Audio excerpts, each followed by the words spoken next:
Assalamualaikum. Anda sedang menyaksikan Sri Kandi Siswi Celoteh Show musim baru. Sri Kandi Siswi akan dihoskan oleh 4 orang wanita. Setia bersama kami untuk 6 episod akan datang dengan topik-topik yang menarik. Saya hos tetap anda, Jana Makjani, bersama rakan hos pada hari ini. Hai, saya Balkis binti Bahari. Pada hari ini, saya dan juga Jannah merupakan hos bagi tajuk Siswi Jutawan. Sebagaimana yang kita dah tahu, ramai sangat pelajar yang dah terlibat dalam dunia perniagaan. Betul tak, Jannah? Betul tu, kalau kita tengok kat TikTok, IG, Facebook, memang ramai yang mulakan bisnes dan mereka adalah pelajar. Jadi, kita nak tahu apa kelebihan ataupun cabaran-cabaran yang mereka hadapi sepanjang bergelar pelajar dalam masa yang sama juga menjalankan perniagaan. Oleh itu, hari ini kami bawakan bersama anda 2 orang pelajar. Boleh perkenalkan diri? Tak kenal maka tak cinta. So kita berkenalan dulu dengan guest kita. Nama saya Muhammad Afiq bin Anwar Idris. Boleh panggil saya Afiq. Berumur 24 tahun. Sekarang saya semester 8 dalam ijazah sarjana muda reka bentuk animasi. So saya berasal daripada Pahang, Maran Pahang. Okey, Afiq merupakan pelajar semester 8 Universiti Pendidikan Sultan Idris. Okey, Afiq mencuburi bisnes jenis apa ni? Sekarang ni saya mencuburkan diri dalam bisnes menjual pakaian terpakai. Iaitu bandel lah. Okey, jadi Afiq memang pengusaha bandel. Ya. Okey, jadi bersama kita yang seterusnya. Okey, saya perkenalkan diri saya. Nama saya Sarah Monika binti Muhammad Roniso. Saya merupakan pelajar jurusan seni persembahan dalam teater. Dan sekarang ni saya dalam semester 6 lah. Dan saya berasal daripada Kuantan, Pahang. Dan untuk bisnes yang saya ingin ceritakan sedikit iaitu saya membuat bisnes jualan makanan lah. Sarah merupakan pelajar UPSI yang juga membuat bisnes dalam makanan. Okey, boleh kita tahu tak bisnes makanan jenis apa tu? Okey, yang saya buat untuk bisnes makanan sebagai contoh pembuat ikan bilis sambal, sambal garing, sushi. Itu yang saya jual lah untuk makanan-makanan. Okey, jadi kiranya semuanya adalah COD ke ataupun boleh post ke macam mana? Okey, untuk yang makanan-makanan ni, contohnya kalau makanan Indonesia tu dia fast food, yang itu kita buat secara COD lah, dekat-dekat. Kalau untuk yang ikan bilis garing ni, saya buat jual dalam Shopee platform, secara COD, shipping dan macam-macam. Okey, jadi sangat berani ya. Sejujurnya bisnes dalam segi makanan ni sebenarnya agak sukar sebab terlalu banyak bahan-bahan yang diperlukan, cara pembuatan. Jadi sangat berani ya masuk dalam bisnes macam ni. Saya sangat kagum untuk pelajar yang pandai membuat bisnes, lagi-lagi dalam segi makanan. Betul? Okey, kalau dalam banyak persaingan. Okey, betul. Kalau bandel macam mana? Kita boleh datang ke untuk tengok pakaian atau semuanya perlu post saja ke macam mana? Kalau dalam perniagaan bandel sekarang, ramai orang akan buat online lah, online bandel. So kita boleh selam bandel je online. Platform-platform yang biasa bandel gunakan sekarang yang popular adalah Facebook, TikTok pun ada, Instagram dan juga Shopee lah. Sebab sekarang PKP kan, so tak boleh nak datang untuk tengok barang lah. So jadinya kebiasaannya customer akan tengok barang, tengok online, seller akan tunjuk preview satu-satu barang. Bila seller dah bagi harga dan customer dah setuju, so lepas tu kita akan WhatsApp lah customer, akan bagi tahu berapa harga dan kita akan post lah kepada customer baju tu. Okey, sebenarnya kan kalau kita tengok sekarang kita terlalu banyak bisnes bandel. Macam kalau saya scroll TikTok ke, kalau tengok live memang akan naik bandel. Jadi macam mana Afiq berani lagi nak masuk bisnes ni? Bandel ni memang sekarang orang kata macam seller tu macam cendawan tumbuh lah sekarang. Memang ramai sangat-sangat. Saya pun baru lagi masuk dunia bandel ni, tapi saya beranikan diri bukannya sebab saya nak untung ke, saya nak duit ke apa ke, tak sangat lah. Untung tu ada ambil sikit-sikit, tapi cuma saya masuk sebab saya minat lah. Bandel ni saya berterima kasih dekat ayah saya lah sebab daripada kecil dia yang bawa saya pergi bandel. Mana-mana kami pergi bercuti dalam Malaysia pun, walaupun kita orang pergi tak kisahlah mana-mana tempat janji ada bandel, ayah saya akan bawa kita orang masuk dan beli baju. So saya suka baju-baju bandel sebab dia murah dan satu Lepas tu dia selesa dan ada juga baju-baju bandel yang masih elok dan design yang lawa-lawa. Betul, kiranya Afiq didedahkan dengan bandel daripada kecil. So Ya. Afiq memang rasa macam nak cuba bidang bandel ni. Ya, betul. Okey, sebenarnya tak nafikan ya, saya pun memang akan mencari baju kebanyakannya di bandel sebab kita boleh dapat harga yang sangat murah tapi kualiti dia memang elok lagi. Betul tu. Contohnya sekarang ni kita berada di Tanjung Malim. Dekat Tanjung Malim je dah ada 2-3 kedai bandar, betul tak? Betul? Bukan saja murah tapi berkualiti. Bajunya pun masih lagi nampak baru. Betul. Okey, jadi kalau macam Sarah sendiri, macam mana bermula rasa nak berbisnes dalam bidang makanan macam ni? Okey, dia bermulanya sewaktu saya pelajar diploma dulu. Saya dengan adik saya kekurangan wang lah untuk kita teruskan kehidupan dekat universiti. Lepas tu saya dengan adik saya pun berbincang, why not kita buat sesuatu untuk kita cari duit sampingan tu. Disebabkan ayah saya pada ketika itu baru saja meninggal dan memang hanya mak saya sahaja yang menyara kami bertiga adik-beradik, dan saya dengan adik saya pun rancanglah pada permulaannya kita buat bisnes jual spaghetti dekat college. Dekat college, dekat kampus baru dekat UPSI tu. So pada awalnya saya try dengan adik saya jual spaghetti tu, kita orang masak sendiri, bungkus sendiri, dan kita try post daripada WhatsApp group, Facebook. So pada awalnya memang dekat WhatsApp, dekat Facebook tak dapat sambutan lah sangat sebab mungkin orang macam tengok, oh spaghetti je. So saya dengan adik saya rancang-rancang, kami berdua pergilah college ke college, blok demi blok, daripada bilik 1 sampai tingkat ke atas kami pergi. Setiap bilik ke bilik lah, nak spaghetti ke tak kan. So daripada situlah setiap hari kita jual spaghetti memang banyak lah kami dapat keuntungan tu. Dalam masa sehari saja boleh dapat dalam 200 lebih lah. Alhamdulillah lah, rezeki untuk kami berdua sewaktu menuntut pelajar waktu diploma tu lah. Dan selepas itu ibu saya ni dia ada dengan saya, dengan adik saya, kita orang memang suka sangat lah makan ikan bilis ni. Kita pun buatlah ikan bilis garing ni. So bawa dekat universiti, bagilah rakan-rakan try makan kan. Lepas tu mereka tanya dekat saya, Sarah, jual tak ikan bilis garing ni? Sedap gila lah. Lepas tu saya cakap, tak jual, ni untuk makan-makan sendiri-sendiri je, makan dengan nasi kan. Sebab kita belajar dekat college pun tak ada masa nak masak sangat kan. So kita makan nasi dengan ikan bilis garing macam tu je lah. So start daripada situ, ramai try ikan bilis ni, mereka nak try belilah. So saya pun try jual sikit demi sikit. Lama-lama saya rasa, oh ikan bilis garing ni dapat sambutan lah dekat UPSI ni. So saya try jual dekat kawan-kawan saya, dekat lecturer. Lepas tu alhamdulillah lah dia dapat sambutan. So saya rancang mungkin nak jual dia lebih jauh lagi. Saya pergi buat dia punya stiker dia untuk label dia. So saya letak dekat situ Mama Kitchen. Dia inspirasi daripada ibu saya lah. Sebab ibu saya yang dia berikan resepi-resepi dia, cara memasak dia. Memang bagi saya, ibu saya merupakan inspirasi saya lah untuk meneruskan perniagaan makanan ini. Okey, kiranya memang stiker tu diinspirasikan dan resepi tu sendiri daripada Mama Sarah lah. Ya betul. Okey, saya tertarik dengan cerita Sarah yang Sarah kata Sarah ketuk pintu ke pintu tu. Sebab itu memang kiranya Sarah berfikir inisiatif baru. Kiranya mungkin tak dapat order yang memberansangkan daripada WhatsApp. Jadi Sarah sendiri ketuk pintu ke pintu. Maknanya ketuk pintu ke pintu tu seorang diri sajalah masa tu. Ya betul. Kiranya macam Bawa sekali dengan makanan. betul. Dengan adik saya kita berpecah. Macam adik saya pergi ke blok KH, saya pula blok KAB, KUO. Disebabkan memang kita buat banyak sangat spaghetti dan tak laku, jadi kami berusaha juga untuk pergi pintu-pintu, ketuk-ketuk jugalah walaupun orang tu macam tak nak layan ke apa. Kami macam nak beli ke tak spaghetti ni, sedap ni. So customer pun macam tertarik, dia pun belilah.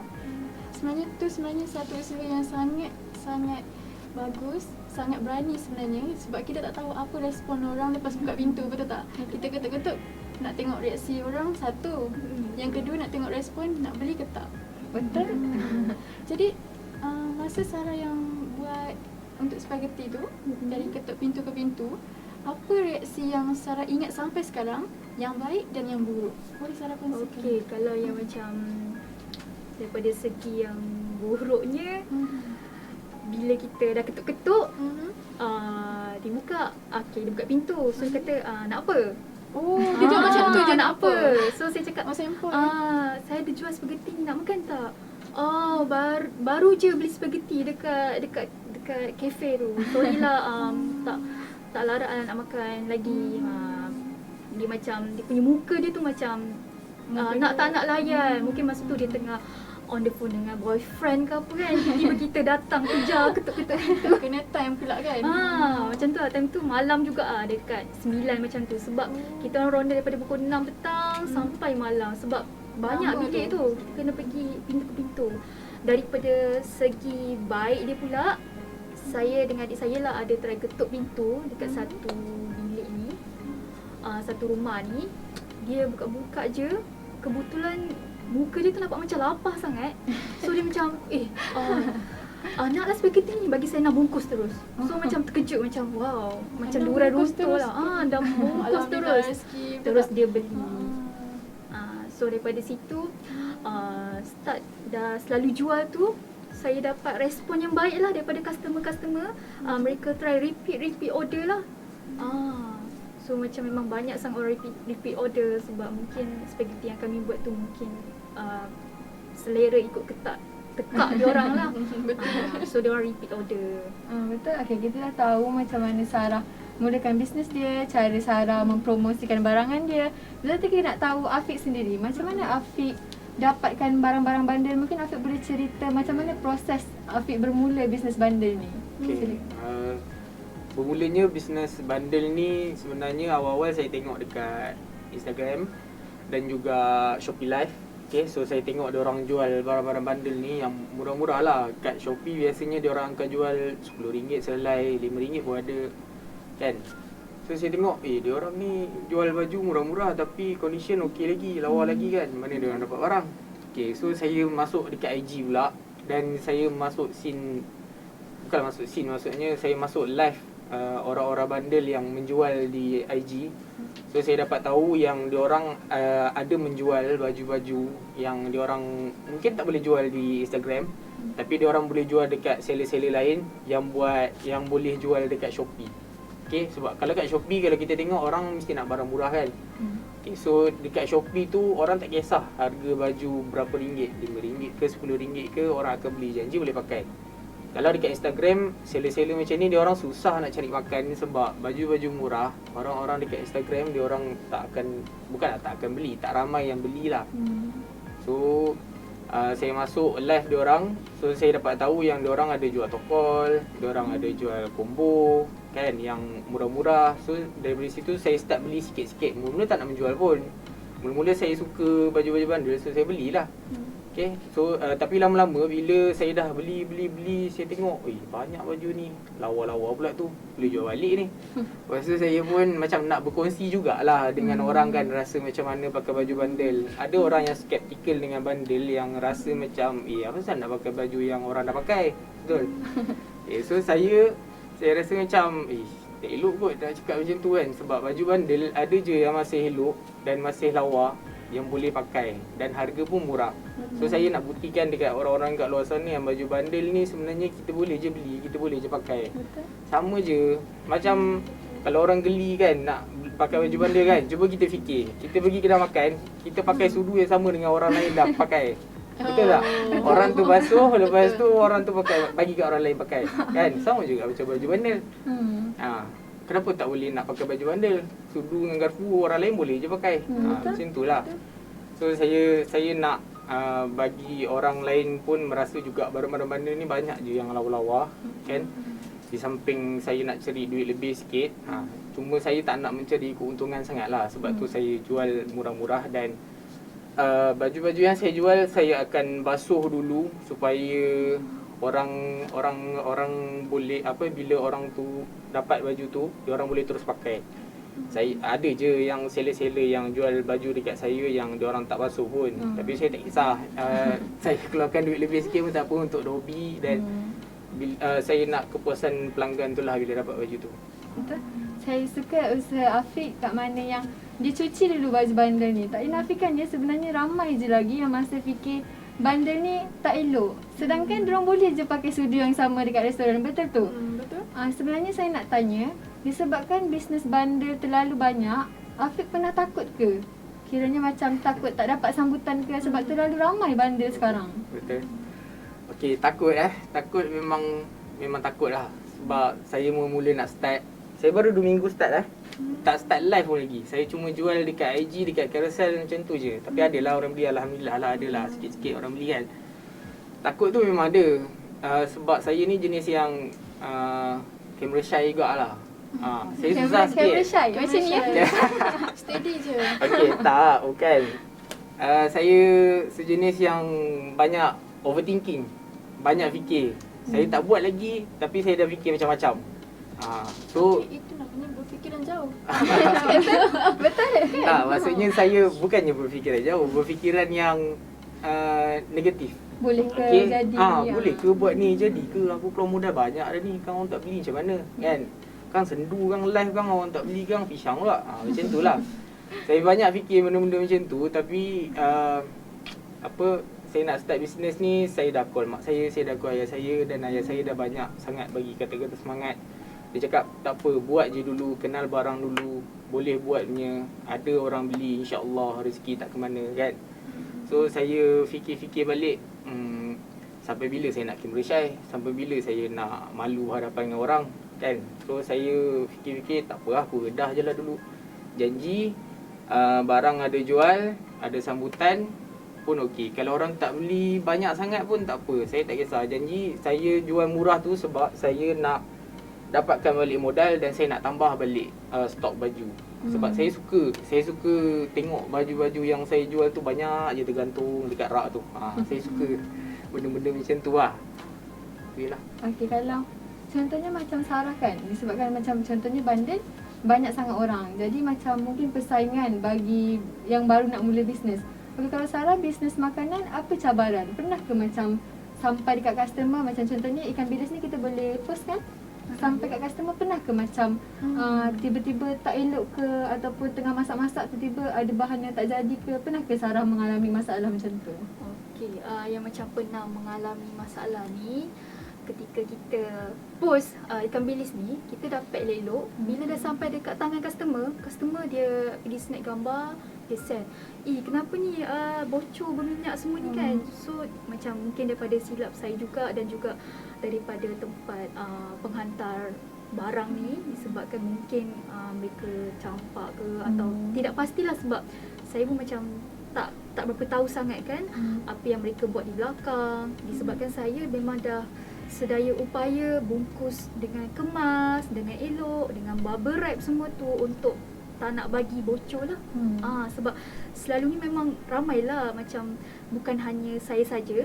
Di platform Shopee ramai juga orang jual ikan bilis garing. Yang saya tengok feedback daripada customer, kebanyakan memang banyaklah masalah yang berlaku yang sama seperti yang saya hadapi lah. Jadi ikan bilis ni memang akan di-pack oleh Sarah sendirilah satu persatu. Ya, betul. Yang ini selalunya saya akan buat dengan ibu saya dekat kampung. Kita dah siap masak semua, lepas tu kita dah isi dalam plastik, dah siap kemas. So kita akan bawa lah untuk jual di mana-mana lah. Okey. Kalau disebabkan bisnes dan dalam masa yang sama bergelar pelajar, kita nak tanya, pernah tak ada alami masalah macam terlambat selesaikan assignment ke ataupun masalah untuk membahagikan masa antara bisnes, belajar secara online lagi, kawan-kawan dan keluarga lagi. Jadi kita nak tahu macam mana manajemen masa tu. Boleh ke ataupun memang ada masalah? Okey, yang ini waktu pandemik tu memang dah start belajar secara online semua tu. So sambil saya berniaga ikan bilis ni, saya ada guna inisiatif yang lain lah. Saya cari income yang lain di mana saya cuba bekerja dekat Selangor di sebuah kedai komputer, jualan komputer, laptop, phone yang jenama dia ilegal lah. Sebab saya nak dapat income untuk modal untuk jual makanan-makanan ni. Disebabkan ibu saya baru saja diberhentikan kerja disebabkan pandemik ni. So saya dengan adik saya lah yang terpaksa kena cari income lebih untuk menyara keluarga lah. So saya sendiri yang pergi merantau dekat Selangor, dekat KL, saya bekerja. So dengan duit gaji yang saya dapat tu, saya pergi rolling, saya pergi belilah untuk bahan-bahan penjual makanan ni, ikan bilis semua tu, sebab kos untuk ikan bilis, dia punya sambal semua tu agak tinggi lah, dan plastik dia semua tu. So sambil daripada tu sebenarnya agak sibuk jugalah disebabkan belajar secara online, bekerja pula tu, bisnes. So memang dia agak padat jadual saya lah. Daripada lagi satu, saya juga merupakan pelajar yang mengambil palapis. Kiranya lagi lah padat lah sebab kita kena training secara fizikal semua tu.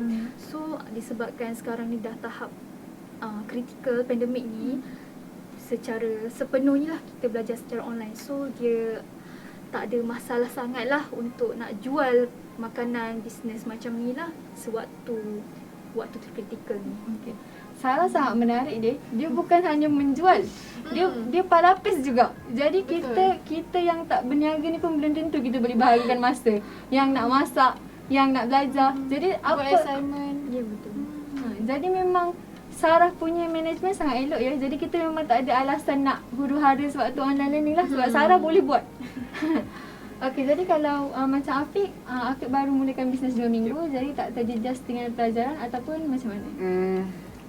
Nak kata terjejas sangat tu taklah, tapi lebih kepada pembahagian masa lah kot. Sebab sekarang 2 minggu lepas saya sedang siapkan saya punya tesis lah untuk FYP kan, nak hantar. So dalam masa yang sama pun saya tengok live, nak ambil ilmu baru, nak ambil pengalaman baru daripada seller-seller, tanya macam-macam apa semua kan. So kalau macam bagi kami budak pelajar-pelajar animasi, mereka bentuk animasi, so kalau macam tak tidur sampai pukul lepas subuh tu, itu dah biasa lah kan. So memang hari-hari saya akan macam tu lah, sambil buat kerja, sambil saya tengok live. Saya bahagikan masa macam tu je. Kalau macam yelah, saya tak boleh tidur siang sebenarnya. So bila saya tidur lepas subuh tu, saya akan bangun dalam tengah hari tu dah bangun lah. Kadang-kadang saya tidur 2-3 jam je dah bangun lah. Sebab tak tahu lah, saya tak boleh kena matahari lah kalau tidur macam tu lah. So saya bahagikan masa macam tu lah. Kebanyakannya malam tu memang tak tidur sangat lah kot. Sebab struggle buat tesis kan, nak siapkan untuk grad. Saya memang menganggap pelajar yang berani untuk keluarkan modal, untuk buat bisnes, untuk face cabaran dalam buat bisnes ni memang sangat berani. Sebab sejujurnya saya pun belum tentu boleh buat. Saya memang tak pandai berbisnes pun, lagi nak membahagikan masa sebagai student. Jadi kita nak minta mungkin ada nasihat atau tips yang boleh dibagikan dekat pelajar-pelajar kat luar sana yang mungkin dia nak mulakan bisnes tapi tak ada keberanian. Okey, mungkin boleh bermula dari tips. Mungkin dia macam ni lah. Disebabkan waktu pandemik ni memang dah banyak kehilangan kerja, kehilangan sumber pendapatan dan sebagainya. Kita cuba berani, kita cuba keluar daripada zon yang selesa. Kita cuba buktikan yang kita boleh buat. Kita try slow by slow, dan insya-Allah benda tu memang akan berjalan dengan lancar lah dengan izin Allah. Okey, kalau dari Afiq sendiri? Okey, kalau dari saya dari orang kata macam seller-seller bandel. Saya nak cakap satu je lah. Kalau korang ada RM100 ke, ada RM200 ke, korang boleh je beli combo bandel ataupun toko bandel dan korang jual balik dan korang akan dapat hasil. Start slowly pun tak apa.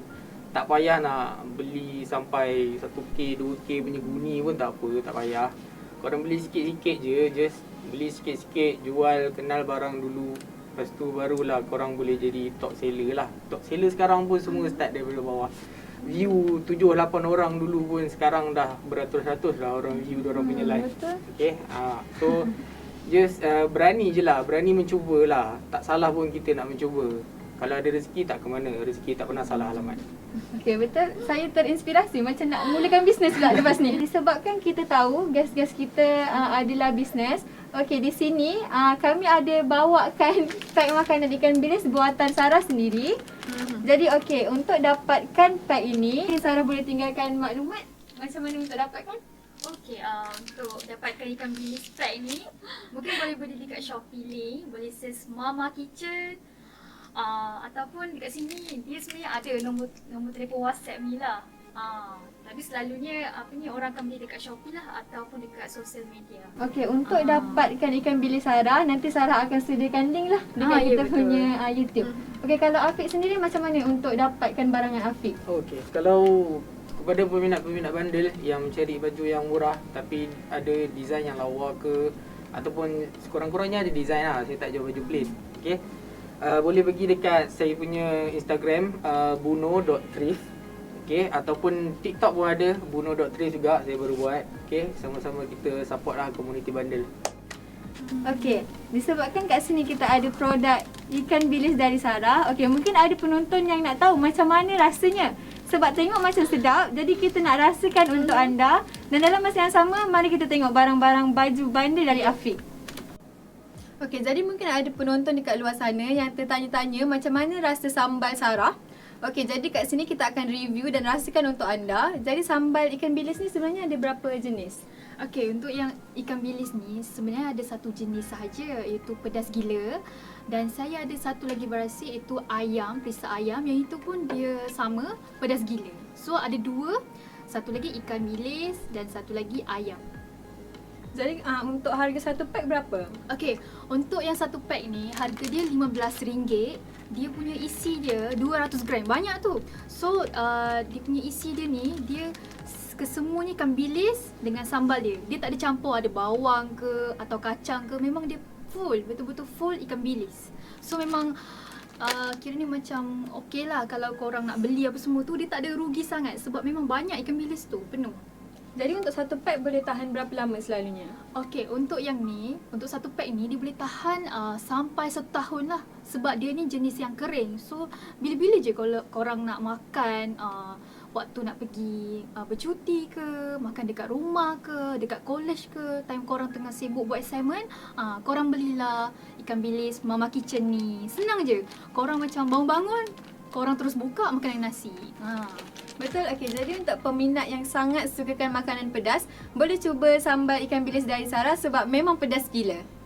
Okey, sekarang ni kita nak tengok pula beberapa koleksi bandel daripada Afiq. Okey Afiq, boleh bagi tahu tak? Okey, antara sini dari sini sampai sini, boleh tak kalau kami tahu berapa range harga dia? Okey, range harga saya bawa daripada yang paling murah kepada yang paling mahal lah. Boleh saya review satu-satu ke? Boleh Boleh juga. Okey, yang ni yang paling murah lah yang saya boleh bagi. Okey, yang ni serendah RM5 sahaja. Okey, jangan risau, barang saya semua ada print Baju memang saya akan ada printing lah. Kalau tak depan, belakang. Itu je. Kalau tak pun depan belakang pun ada yang RM5 juga. Tapi kena tanya saya lah yang tu. Okey, ada je baju yang murah-murah RM5. Boleh tengok dekat, bukanlah boleh tengok, maksudnya pergi dekat IG saya. Dekat IG saya takkan upload lah gambar yang baju RM5 sebab baju tu banyak sangat. Okey, Jos boleh DM saya kalau nak baju yang murah-murah, boleh tanya. Saya akan preview sorang-sorang, tak ada masalah. Okey. Okey, untuk korang nak tahu lebih lanjut ataupun nak tengok banyak lagi koleksi-koleksi bandel Afiq, kami akan sediakan link di bawah video. Jadi lepas review produk ni, so korang boleh tekan link kat bawah untuk tahu lebih lanjut lagi.